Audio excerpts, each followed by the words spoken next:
अजीजान मन, आपको आपके भाई आदिल राजा का सलाम पहुंचे। शाहीन सर भाई साहब हमारे साथ मौजूद हैं। Welcome to the series sir, बहुत बहुत शुक्रिया आपका, आपने हमें थैंक यू वक्त वेरी मच। दिया। इस सीरीज का ये चौथा प्रोग्राम है और ये सीरीज हमारी इंशाल्लाह चलती रहेगी। हमारी वीकली सीरीज होती है और इसके अंदर हम बहुत इंपॉर्टेंट करंट अफेयर्स से रिलेटेड जो टॉपिक्स हैं वो एक्सप्लोर कर रहे हैं। शाहीन साहब का जो इसके अंदर, शाहीन साहब भाई साहब का एक्सपीरियंस है, उसकी रोशनी के अंदर हम एनालाइज भी कर रहे हैं। जो हमारे पास खबरें हैं, और खबरें इस वक्त ये है कि टॉप ट्रेंड जो चल रहा है सर, वो चल रहा है कि दोबारा 1971 नामंजूर। अभी सर मैं तो 1971 में, मेरी पैदाइश भी नहीं थे, मेरे दादा कैदी रहे 4 साल, इसलिए मेरा एक्सपीरियंस नहीं है, लेकिन आपका एक्सपीरियंस है उस सारे टेन्योर के अंदर। तो द फर्स्ट क्वेश्चन है कि सर 1971 में जो हालात थे, और इस वक्त टॉप ट्रेंड्स मुसलसल कई दिनों से चल रहा है कि 1971 नामंजूर, 1971 और आज के जो हालात हैं उनके अंदर आपको क्या फर्क नजर आता है या क्या मुमासलत नजर आती है सर? जी जी, देखिए 1971 में मैं ग्रेजुएट हो गया था, ज्वाइन कर लिया था मैंने प्रोफेशन जर्नलिज्म, और पेशावर में एक न्यूज एजेंसी का मैं ब्यूरो चीफ था, जो कि पूरे केपीके को, पूरे एनडब्ल्यूएफपी उस वक्त होता था, एनडब्ल्यूएफपी को वो कवर करता था मैं। और उस वक्त 6-7 नेशनल लीडर्स जो है वो बिलोंग करते थे फ्रंटियर से, यानी असगर खान वहां थे, भुट्टो रोज आते थे, वली खान वहां थे, उनके वालिद गफ्फार खान वहां थे, मुफ्ती महमूद साहब वहां थे, मौलाना हजारवी वहां थे, और बेशुमार कय्यूम खान वहां थे। तो वो सब बड़े बड़े लोगों का वो अड्डा था पेशावर वहां से। तो जो वहां पे अंदर की बातें सुनता था, मैं देखता था, वो सब यही इसी तरह की सिचुएशन होती थी।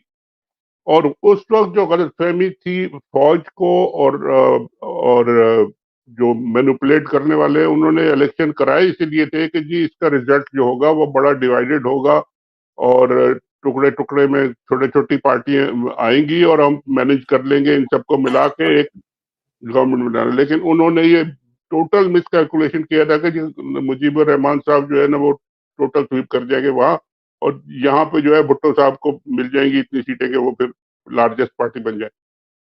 अब उसके अगर आप सिमिलैरिटी देखें तो इस वक्त भी मसला ऐसा ही है कि जी इमरान खान साहब की पार्टी जो है वो, और अगर मौलाना साहब को भी उसमें शामिल करने, उनका भी एक लार्ज कॉन्स्टिट्यूंसी है जो रिलीजियस है और जो केपीके में है, और उनके साथ मौलाना साहब के साथ अफगान जो हैं वो on both side of the border, वो भी पश्तून है, वो भी एक ही ट्राइब्स हैं, और वो भी, और तालिबान जो थे वो मौलाना साहब की जो मदरसा था वहां पे सारी लीडरशिप ने वहां पे आकर पढ़े हैं, और उसके बाद बड़े होके वो सारे अपने अपने तो ये एक बहुत, यानी स्ट्रॉन्ग एफिनिटी है इनकी, स्ट्रॉन्ग बाइंडिंग फोर्स है ये पठान है।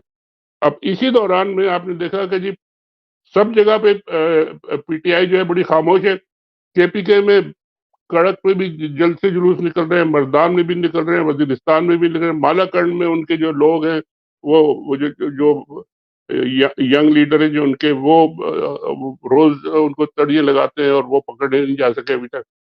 ये सारे जो है ये अगर इकट्ठे हो गए तो वली खान की पार्टी और इनका तो पहले से ही था कि जी ये जेलम तक जो है ये हमारा है, पख्तूनिस्तान है। और और अगर इन्होंने ये जो अभी जिसका मैंने जिक्र एक दो दफा किया कि जी ये मौलाना फजलुर रहमान साहब ने जो पश्तून कार्ड खेलना शुरू किया है, ओनली रुकावट उस पश्तून कार्ड में इमरान खान है इस वक्त। इमरान खान अगर ना हो, या थोड़ा सा भी वो उनके साथ बातचीत करने और तैयार हो जाए, तो पख्तून ये केपीके जो है ना ये फौरन पूरा उबल के आ जाएगा और खड़ा हो जाएगा। इन फौजियों को कुछ नहीं कर सकेंगे, ये वहां से भागेंगे फिर। तो ये सिचुएशन है इस वक्त बिल्कुल। और इमरान खान से फौज को इन्हीं ग्राउंड पे बात करनी पड़ेगी कि जी आपके पास ये वीटो है उस वक्त इमरान खान के हाथ में, कि वो पख्तूनों को पाकिस्तान के साथ रखेगा, उनको एक राइट्स दिलवाएगा, उनको ये पश्तून कार्ड नहीं खेलने देगा, मौलाना साहब को भी अपने कंट्रोल में रखेगा, और वो एज ए नेशनलिस्ट पाकिस्तान को भी चलाएगा। वो अगर उसको इतना धक्का दे दिया इन्होंने, लगा दिया दीवार के साथ कि जी कि अच्छा अब कुछ नहीं है तो मैं फिर ये करता हूँ, तो फिर 1971 वाली सिचुएशन बिल्कुल क्रिएट हो सकती है। और फिर वो अफगानिस्तान वाले भी तैयार बैठे हैं, तालिबान भी तैयार बैठे हैं, और टीटीपी वाले भी तैयार बैठे हैं, और सारे तैयार बैठे हैं। और याद रखें, उन लोगों का कॉन्फिडेंस और उन लोगों का जो रिजॉल्व है, डिटर्मिनेशन है, वो इतना है कि वो रूसियों को भी निकाल चुके हैं, अमेरिकनों को भी निकाल चुके हैं, वो लड़ाई करके बाय फोर्स। तो ये सिचुएशन फिर आपके हाथ में नहीं रहेगी। ये 71 वाला मसला बहुत सीरियस हो सकता है अगर ये लोग अभी समझ नहीं रहे। इस वक्त सिचुएशन आपके ख्याल में वो फौज के हाथ में है सर? क्या फौज इस वक्त रिट ऑफ द स्टेट आपके ख्याल में इस वक्त कायम है?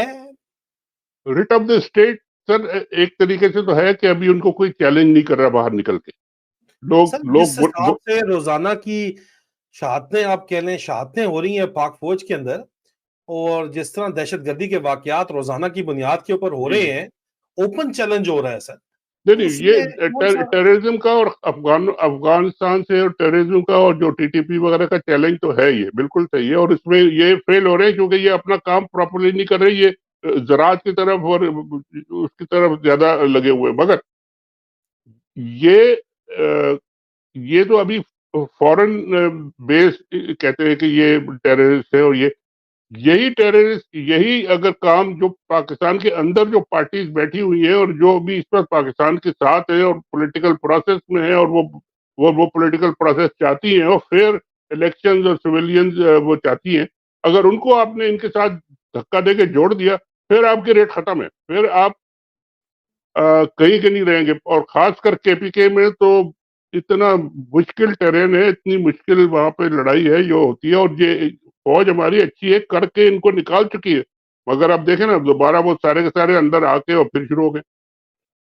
सर दो चीजें, एक तो जिस तरह 1971 में मुफ्ती बानी मुजीब बानी के साथ किया गया था, इसी तरह मेरे पास ये मुसद्दिक का जरा आईएसआई की आपको पता है, मेरे पास सोर्सेज है, मेरे अपने दोस्त यार वगैरह सोर्सेज हमारी, वो कहते हैं जनाब के बलूचिस्तान में ये पहले स्टेट डेथ स्क्वाड चलाती है, जिस तरह बलूचिस्तान में शफीक मेंगल है लश्कर जंगवी का सरबराह है, उसको आईएसआई का फ्रंटमैन के तौर के ऊपर बलूचिस्तान में डेथ स्क्वाड चलाता है इनके लिए। इसी तरह खैबर पख्तूनख्वा में भी ऑर्डर किया गया है और बलूचिस्तान में भी, दोनों जगह ऑर्डर किया गया कि फौज के मुखालिफ, और ये जीएचक्यू की तरफ से कोई हल्की सी वॉइस ऑफ डिसेंट है अगर, या फौज मुखालिफ जज्बात हैं, प्राइवेट चैट्स में भी कोई आपस में बात करता है तो डेथ स्क्वाड भेज के उसको मरवा दो, ये इस किस्म की बातचीत चल रही है। क्या 1971 में भी इसी तरह नहीं हो रहा था सर? नहीं, ये तो फिर उसी रास्ते पे जा रहे हैं ना आपके, बिल्कुल सफाया कर दो, push them to the wall. ये तो आप उनको, उनसे कोई आप सैनिटी की और कोई लॉजिकल बात नहीं कर रहे, कोई आप समझ में आने वाली बात उनसे नहीं कर रहे, आप उनको डंडा मार रहे हैं, गोली मार रहे हैं। तो फिर तो उनके पास आखिर में तो उनके पास भी फिर यही एक जवाब रह जाएगा, अच्छा जी आप बात ही नहीं सुनते, अगर बात कुछ करने को तैयार नहीं है तो फिर आपने गोली मारनी है, तो हमने भी फिर जहां से पटाखा चलाना है, फिर यही होगा। और वो शुरू हो गया तो फिर वो आप समझ सकते हैं कि जी वो मुक्ति बाहिनी का मॉडल भी हमारे सामने है, और टीटीपी का भी मॉडल हमारे सामने है, और अफगान तालिबान का भी मॉडल हमारे सामने है, और दाइश और पता नहीं क्या क्या कितने मॉडल जो है वो हम देख चुके हैं। और वो सारे के सारे अगर फ्री फॉर ऑल हो गया, इनका कंट्रोल केपीके से और फ्रंटियर ट्राइबल एरिया से अगर कमजोर हो गया, तो वो सारे के सारे यहाँ आ जाएंगे, तो इनका बाप भी नहीं संभाल सकेगा। फिर ये इनको समझ आ जानी चाहिए अभी अभी, क्योंकि अब हालात इतने खराब नहीं हुए, लेकिन तेजी से उस तरफ जा रहे हैं जिस तरह आप कह रहे हैं। सर लेकिन इनको जब ये बात समझाई जाती है, खासतौर के ऊपर जर्नैलों को, तो ये आगे से कहते हैं कि यार 1971 की बातें छोड़ दो, क्योंकि 1971 में हमारे और अच्छा, मशरकी पाकिस्तान के दरमियान में भारत था, और वो दो विंग्स थे, वो जियोग्राफिकली पॉसिबल नहीं था वहां पे बांग्लादेश को बचाना। यहाँ पे पाकिस्तान कॉम्पैक्ट है, एक इकाई है, किसी का बाप हमसे नहीं छीन सकता। और साथ में ये भी तो कह देना कि हमारे साथ एक अफगानिस्तान बैठा है जो बड़े बड़े हाथियों को खा चुका है, अगर वो हमसे लड़ने आ गया और यहाँ के लोग भी हमारे साथ मिल गए, तो फिर क्या जरूरत है फिर भारत भी तो जाहिर है अपना फिर उसमें वो डालेगा ना जितना जूस वो डाल सकते हैं, वो भी तो तैयार बैठे। और बाकी अमेरिका और ये सारे तो बैठे ही हैं तैयार के जी हम किसी तरह इनकी फौज को इतना कमजोर कर दें कि फिर ये हमारी हर बात माने, वो न्यूक्लियर एसेट्स का भाई इशू खड़ा हो जाएगा सारा, और इंडियन हेजेमनी हो जाए, और हमारा फिर काम सारा चलता रहे। तो ये तो अपनी बर्बादी खुद लेके की तरफ आगे जा रहे हैं। इनको समझ आ जानी चाहिए, ये अगर सिचुएशन केपीके में और ट्राइबल एरियाज में खराब इन्होंने कर दी कि अपने लोग अपनी ही फौज से इतने नाला हो गए कि जी लड़ाई पे उतर आए, तो फिर आप समझ लें कि फिर कोई नहीं रोक सकता इस लड़ाई को। और ये सारी जो 71 वाले जो हालात है ना, वो अल्लाह ना करे, लेकिन ये कि बहुत तेजी से फिर आप बढ़ेंगे उसकी तरफ।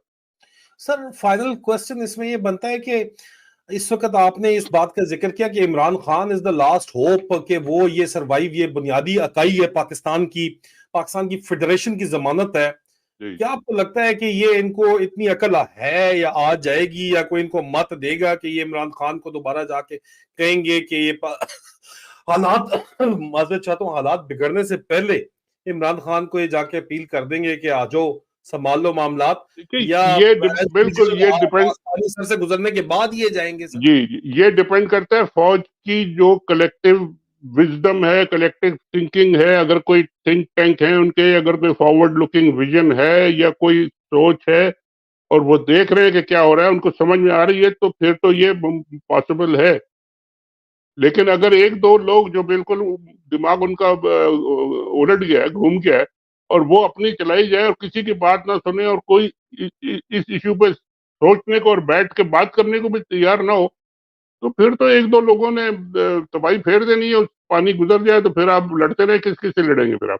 तो ये बिल्कुल सही है, ये ये बात अब सोचनी चाहिए। आजकल के जो फौजी कमांड है, जो उनके थिंक टैंक्स हैं, जो आपके डिफेंस यूनिवर्सिटी है, क्या बनाया हुआ है उन्होंने, वहाँ लोग बड़ी बड़ी तकरीरें करते हैं, जाके वहाँ एक तकरीर करनी चाहिए आपको जाके कि भाई ये आप जरा सोचें।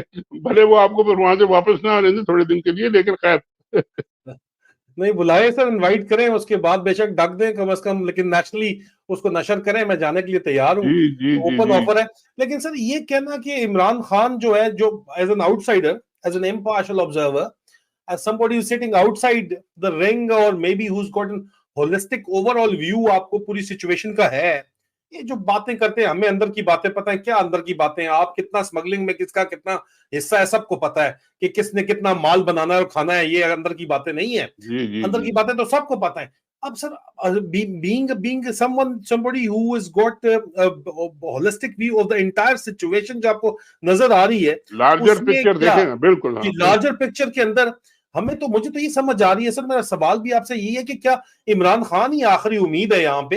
आपको क्या ऐसा नहीं लगता कि इमरान खान ही आखिरी उम्मीद है देखिए, मैं तो पाकिस्तान? अभी मैं थोड़ी देर पहले कहा और बार बार यही कह रहा हूँ कि जी इस वक्त अगर कोई एक आदमी इस थिंकिंग को और इस ये जो ड्रिफ्ट हमारा है 71 की तरफ बैकवर्ड, हमारी जो बैक टू द फ्यूचर कहते हैं ना, ये हम मार्चिंग टुवर्ड द पास्ट हम जो कर रहे हैं, वो रोक सकता है तो वो इमरान खान है, क्योंकि ही इज वो उसका अभी सोच ठीक है, नेशनल सोच है, पूरे पाकिस्तान की सोचता है, सही लाइन पे सोचता है, करप्शन के खिलाफ, और ऑनेस्ट सोच है, और पॉपुलैरिटी भी है उसकी, लोग उसको फॉलो करते हैं, लोग उसको मानते हैं। वो जो अगर उसको आपने ज़ाया कर दिया, इस एक फ़ोर्स को जो कि आपका ये पूरा का पूरा लावा जो पकड़ा है, इसको कंट्रोल कर सकती है, रख सकती है कंट्रोल में, उसको आपने ज़ाया कर दिया 1-2 लोगों की बेवकूफ़ी की वजह से, तो फिर आपकी फ़ौज से बड़ा कोई इदारा बेवकूफ़ कोई नहीं होगा।